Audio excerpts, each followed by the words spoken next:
G'day, Kate from the Narrate team here. This week concludes Crazy Rare, a 3-part series focusing on what is all too scarce an experience in our lives these days: gratitude.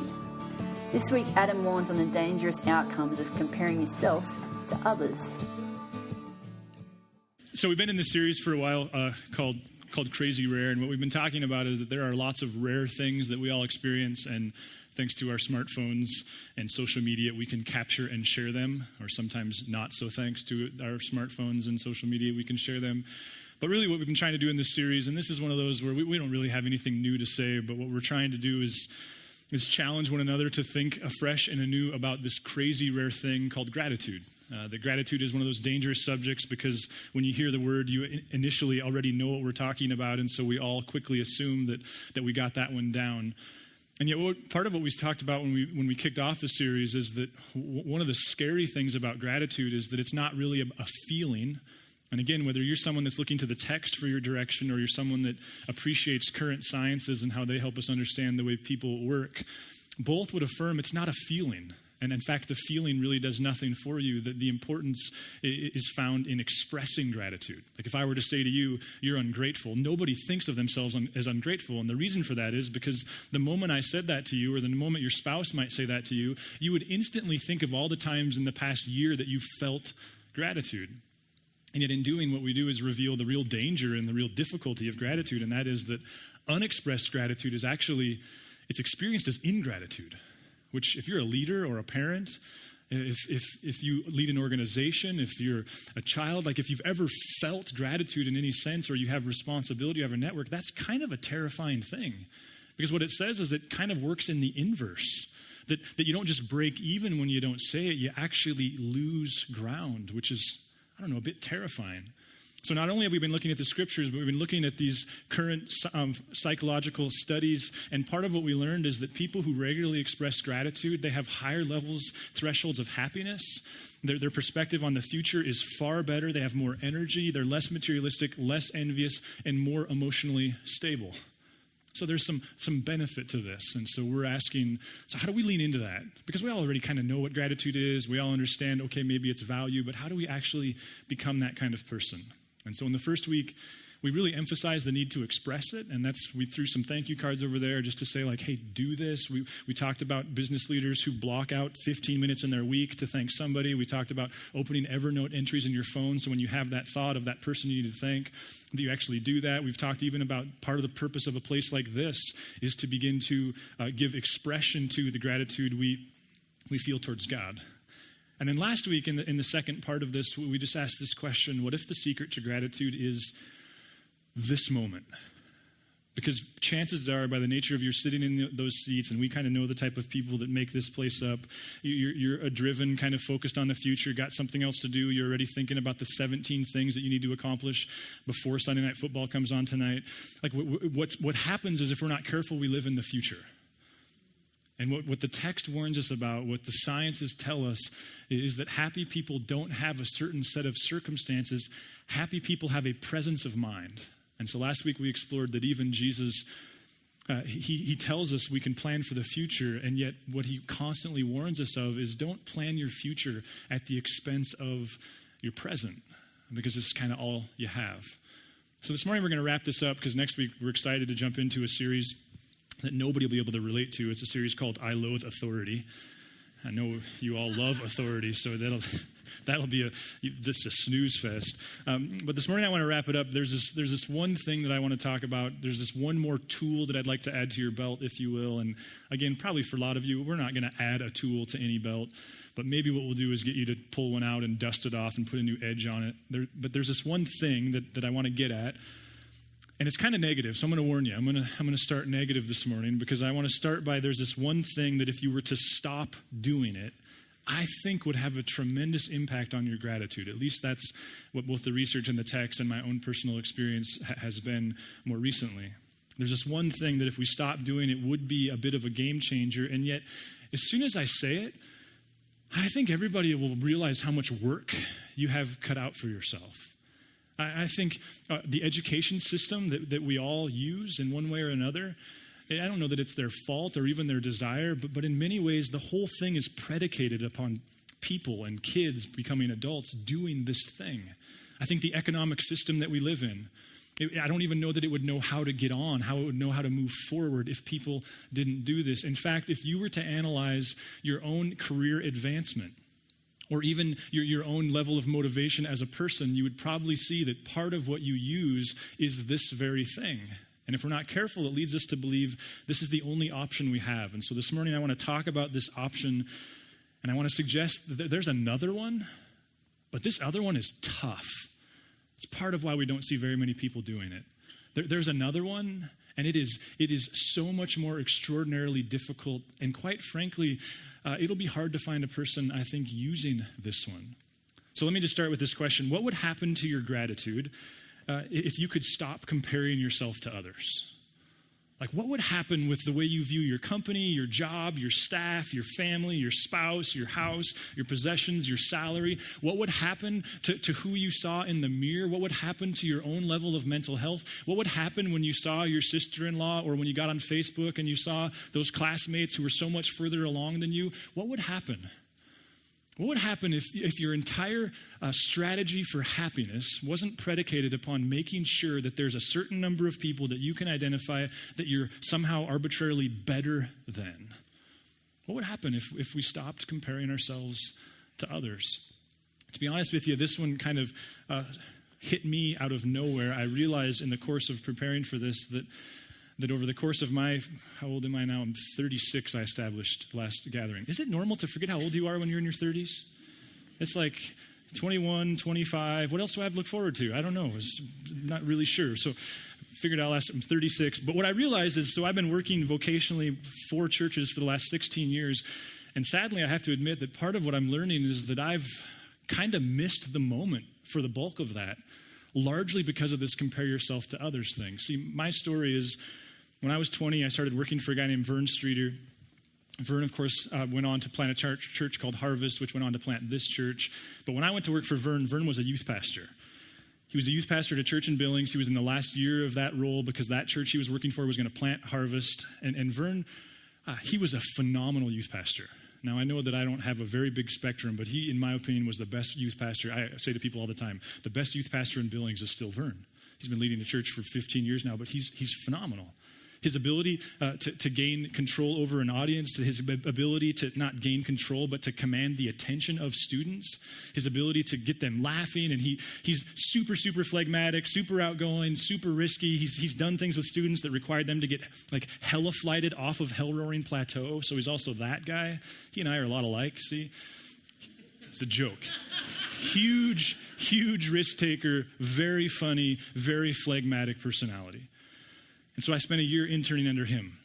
Following year, after he went and planted Harvest, I interned under a good friend, mutual friend of ours, a guy named Brian Hopkins. He had worked with Vern for 10 years. Brian was leading the middle school. He moved up to high school. And again, Brian, the way the students used to say it is, Brian is Vern, only nerdier, which sounds insulting, but if you know Brian, he is, I say unequivocally, he has the largest bandwidth of anybody I know. Incredible, incredible leader. So after that 2-year experience, I went to Harvest. I was invited to go to Harvest kind of as a throw-in. My wife was recruited as the kids pastor for this new church, and it was like, say, we've got to hire her husband too, which isn't a joke. Like, that's actually how it happened. And so I ended up at Harvest with this invitation to start the high school ministry.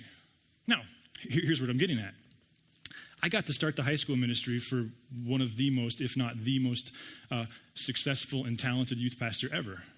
And I didn't realize it until just a few years ago, but I spent the entire time comparing our results with his, me with him, to make it worse or better. A year later, Brian, he came on board at Harvest as the executive pastor, so now my 2 direct reports were 2 of the most accomplished and successful youth pastors that Billings, anyway, has ever seen. And I realized this week, maybe even earlier than this actually, that I spent every day thinking that this might be the day where I'm going to hear a knock on the door and someone's going to let me know that finally I don't cut it anymore, that the facade is over, that I'm not good enough. Now, what I didn't realize until just a few years ago was how much that haunted me. And what happened was I realized when I got here, and just a few years ago, I realized I was doing the same thing here in Helena. Comparing me with them, comparing this with that. And for me, the aha moment came when I was reading some stuff a few summers ago.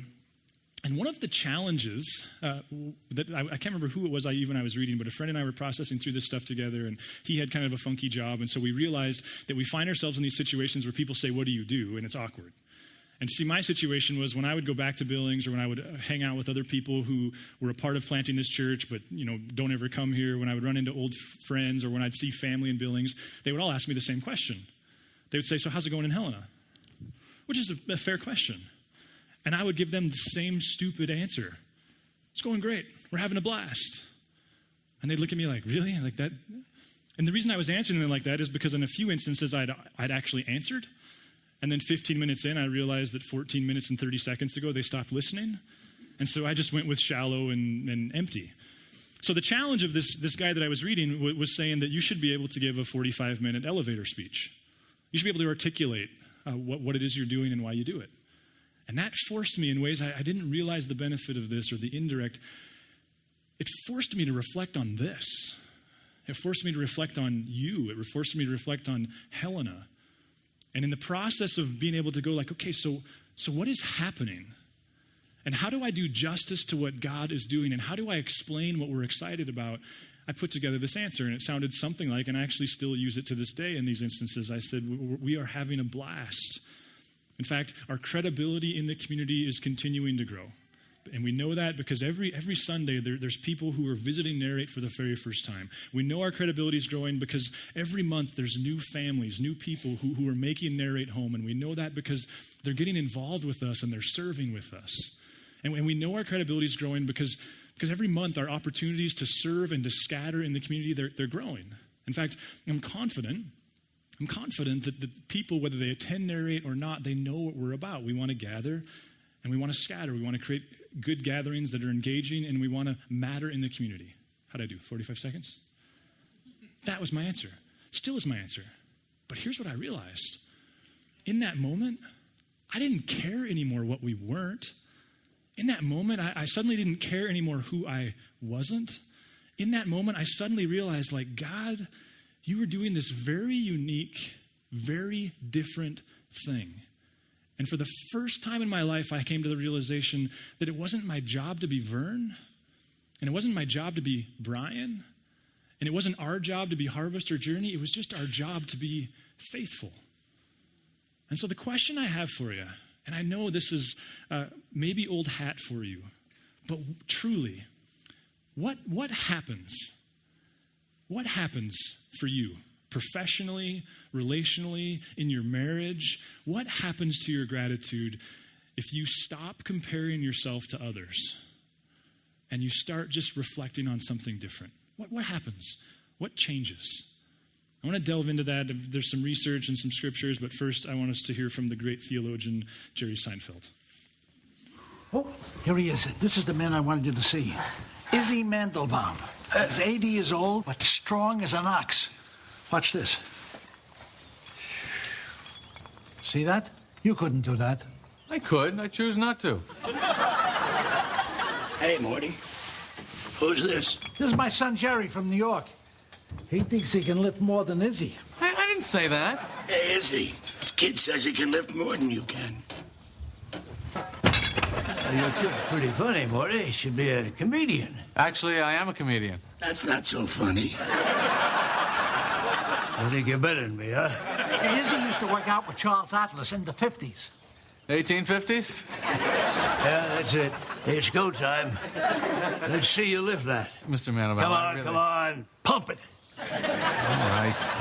Wrong attitude. You're not bringing that trash into my house. There. All right. Step aside, string bean. I'll show you. I'm going to take it up a notch. Back.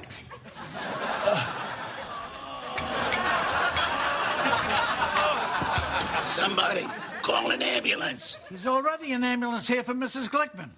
There's room for one more. What are you doing here? Oh, Mr. Mandelbaum, I just wanted to come by and tell you how sorry I was that you hurt yourself. What the hell is that? What? That shirt. You think that you are the #1 dad? This was a gift from my son. Oh, I see how it works now. He knocks me out of commission so you can strut around in your fancy #1 shirt. And I'll show you who's #1. Mr. Mandelbaum, please. It's go time. My back, I can't move. Call an ambulance. I think I saw one a couple doors down. Again, Mr. Mandelbaum, this back specialist is supposed to be the best, so if there's anything else I can do, please don't hesitate to try and find my number. Wait. How about that, huh?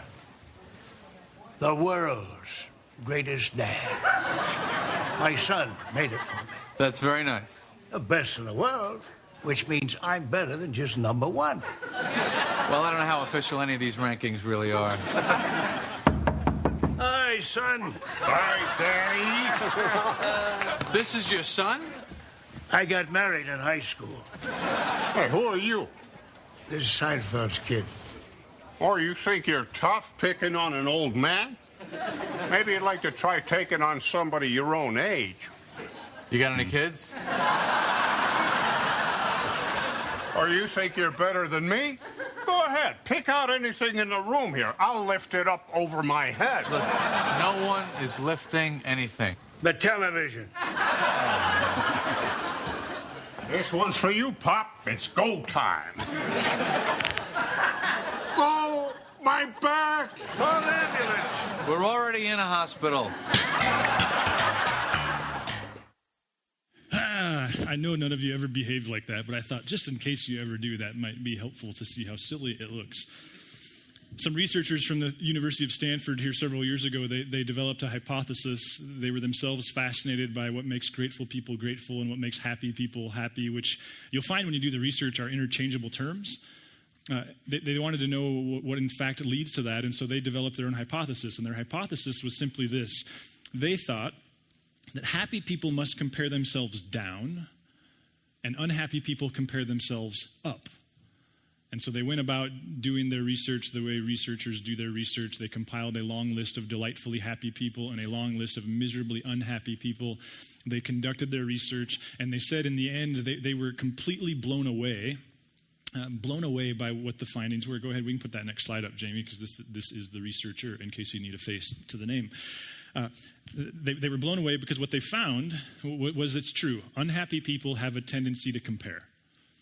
The other thing they found, though, that completely blew them away was that unhappy people don't compare at all. It's not that they compare down. It's not that they compare up. Happy people do something completely different than unhappy people. In fact, here's the way they summarized their research. They said it this way. Go ahead to that next slide. You can't be envious and happy at the same time. People who pay too much attention to social comparisons find themselves chronically vulnerable, threatened, and insecure. What if it's true? What if you're not made to compare? In Matthew 25, Jesus tells a well-known parable, a parable about a certain moneylender or a certain investor who invested 3 sums of money into 3 different sums of people. To the first one, he gives 5 talents. To the second one, he gives 2. To the third one, he gives 1. The moneylender leaves. Of course, the idea here is that they will invest. They will steward it. This is a parable about we're not owners, we're stewards. It's on loan. We'll have to answer for how we used it. Kind of like when your kids borrow the car. He comes back. And upon his return, he finds that the person who started with 5 talents now has 10. He finds that the person who had 2 talents now has 4. And by way of reminder, if nothing else, in Matthew 25, he offers the same response to both of them. Well done, good and faithful servant. You've been faithful with a few things. I'll put you in charge of many things. Come and share your master's happiness. When he comes to the third one, he still has 1 talent, or she still has 1 talent. And of course, there's this strong word that he offers them, because the reality is that person was driven by fear and the fear of failure. And to that third person, he says this: you wicked, lazy servant. You knew that I harvest, you knew that I want to return, and I have harvest where I have not sown and gather where I have not scattered seed. Well, then you should have put my money on deposit with the banker, so that when I returned, I would have received it back with interest. Now again, this is a parable about stewardship.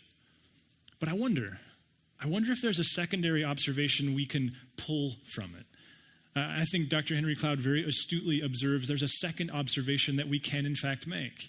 And the second observation is something that God doesn't do in this parable. Like, maybe this week go back in your own chair time and read Matthew 25. But what you'll see is Jesus, he never compares the person with the 5 to the person with the 2 to the person with the 1. The fact that the one who now had 10, the praise that he or she receives has nothing to do with the fact that they have more than the one with 4. And the one who had the 1, the condemnation, the chastisement, it had nothing to do with the fact that it was 3 less than the one with 4 and 9 less than the one with 10. It makes me wonder, did God really make us? And does he understand at his core that we're not made to compare? I find it fascinating that in this text, God never compares the 10 to the 4 to the 1 to the 2 to the 5. What if that's the way God rolls? See, what does he compare them to? I would suggest, and you can go back and read it for yourself, the only thing he compares them to is their own level of diligence. What he compares them to is the effort they put into what they had. And there's this kind of haunting observation that we make from that. And the reality is that somewhat arbitrarily, God gives some 5, and some 2, and some 1. And there's nothing you can do about it. What if you're never going to have her body, his brain? What if you're never going to have their business? What if that's wasted energy? What if you're a 2-talent person? Maybe even a 1. I think I am. And I don't say that with false humility. I've worked with 5s. I know one when I see one. It ain't me. What if the issue has nothing to do? What if so much of what destroys your gratitude is something you have zilch, no control over?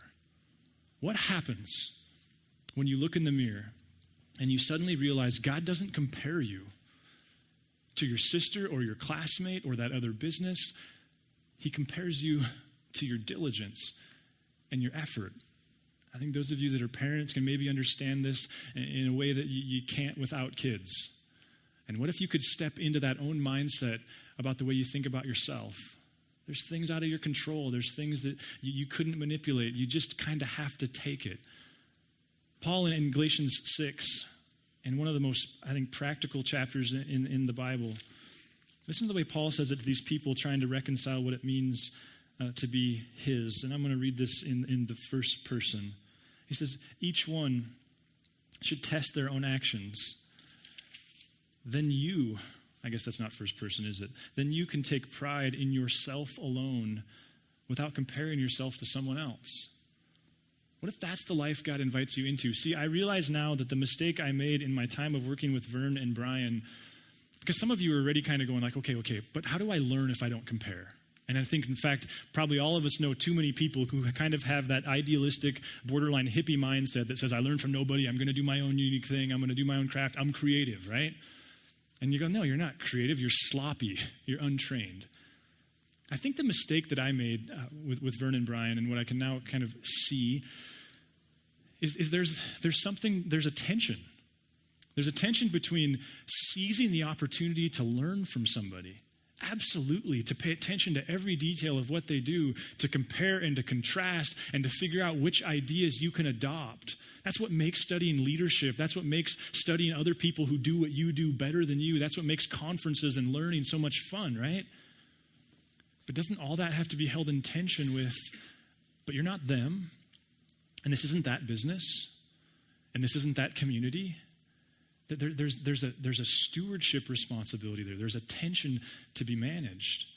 Those same researchers, they years later conducted another study, and this time, though they were still interested in the same questions, they did something a little bit different with anagrams. Do you remember those annoying things, anagrams? Go ahead, next slide, where you stick a bunch of letters up there that look nonsensical, and then the person next to you who's always smarter gets it right away, and you're staring at it forever going, I don't know what that says. You with me? Should I give you this one so it doesn't? I think this one is toxin. Okay, so now you can be undistracted. So what they did is they took two different people. So let's just say you and somebody else, and they put you in a basically desk side by side. They handed you each a spiral notebook. The design was they asked you that when you every time you went to solve a new anagram, you flipped the page. They handed you a card, and on the card were 3 anagrams. And the top left-hand corner of the card was a number. So the idea was that you would sit down next to somebody else. You were told that the point was to see how quickly you could solve these anagrams. But there were a few very intentional things about the environment. One is the spiral notebook was on purpose.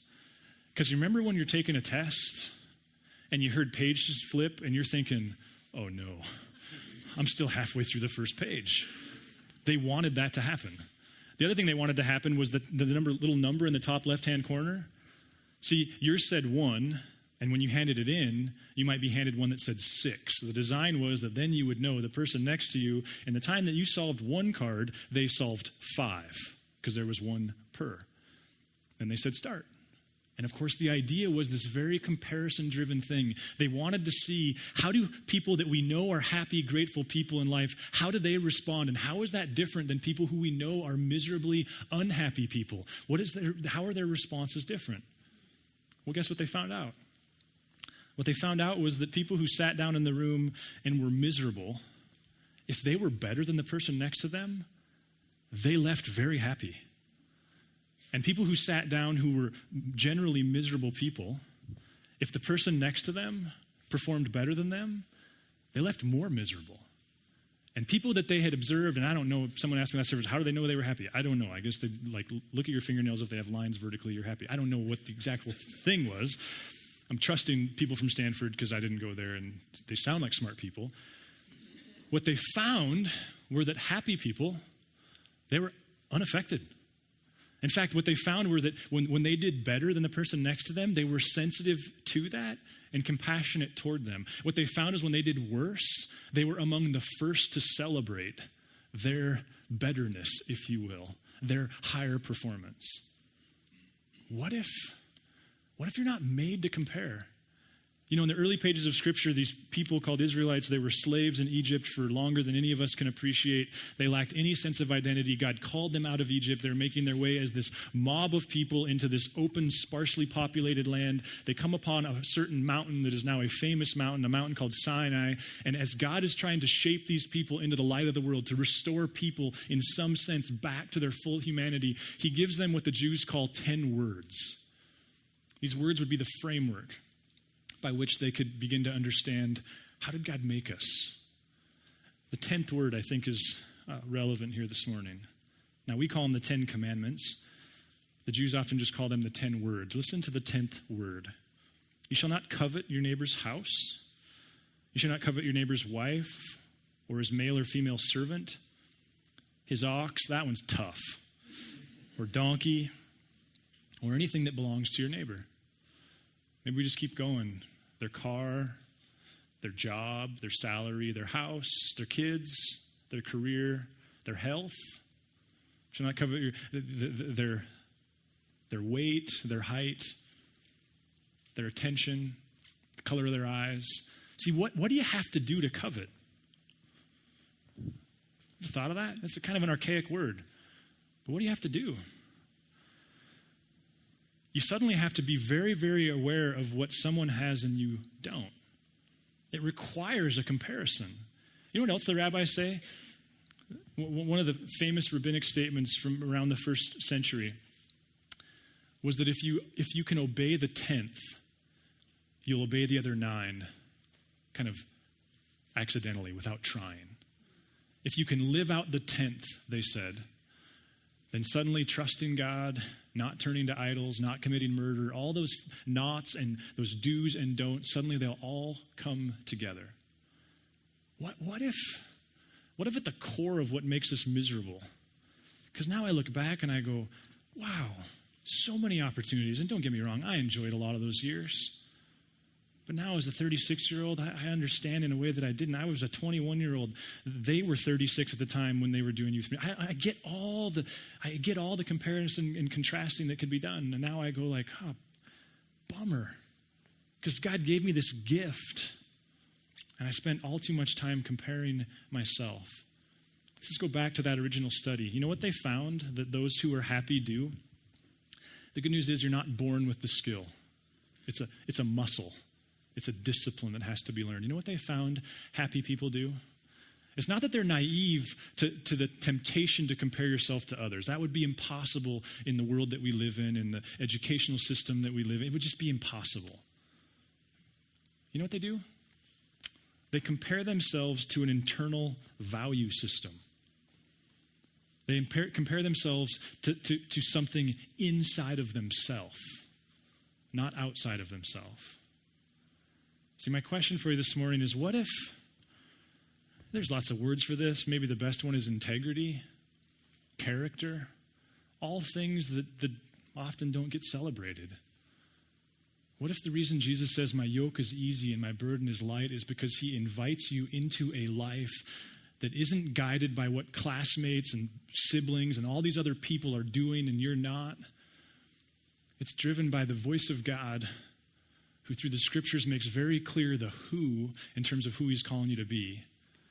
And over the course of maturing as a student and into adolescence and into your 20-somethings, and if you're lucky by your 30s, you've got this clear sense of purpose.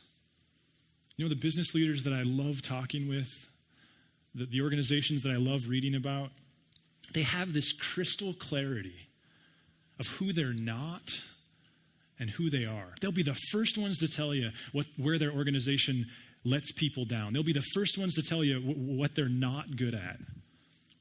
But they also have this very clear conviction. Here's my path. Here's my calling. Here's my purpose. What if, we talk a lot around here about that 15 minutes of chair time, about the value of the scriptures in an individual's life. Some of you go, I can't read it because I don't believe it's true. You don't believe anything because you think it's true. That takes care of itself secondary to that. What if God is a God who is so alive and active that he really can, over the course of months and years, create in you an internal value system, can create a picture for you of who he's calling you to be. And even vocationally, over the course of lots of years and lots of experiences, can define, here it is. Here's what I can contribute. And what if somehow that frees you up from the comparison trap? Listen, I work really hard every week to try to go here's the one thing, and if you'll go do this today and tomorrow and the next day, I think you'll nail it. I don't think this is one of those. I think this is one of those that it's going to take time for God to ingrain in you the who.